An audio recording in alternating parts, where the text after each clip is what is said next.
আসুন জেনে নেই পঁচেরগড় রাজবাড়ি ঐতিহ্যবাহী সেই ইতিহাস। একজন বিখ্যাত সেতারবাদক থেকে কিভাবে রাজত্ব স্থাপন করেছিলেন।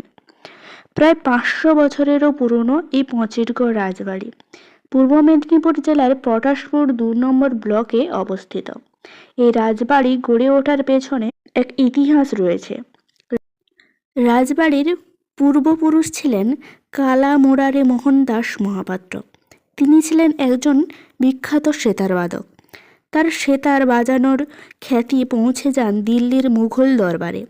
দিল্লির মুঘল সম্রাট ঔরঙ্গজেব তাম্রলিপ্ত বন্দরের প্রশাসকের কাজ দিয়েছিলেন ওই বাদককে। বাদকের কাজে তিনি খুশি হয়ে মুঘল সম্রাট পটাশপুর পরগনার জায়গির দান করেছিলেন। মুরারি মোহন দাস মহাপাত্রের বংশের যে পূর্বপুরুষেরা স্থাপন করেছিলেন পঞ্চশিবের মন্দির, সেই পঞ্চশিবের মন্দির নাম অনুযায়ী পঁচেরগড় রাজবাড়ির নামকরণ করা হয়েছিল।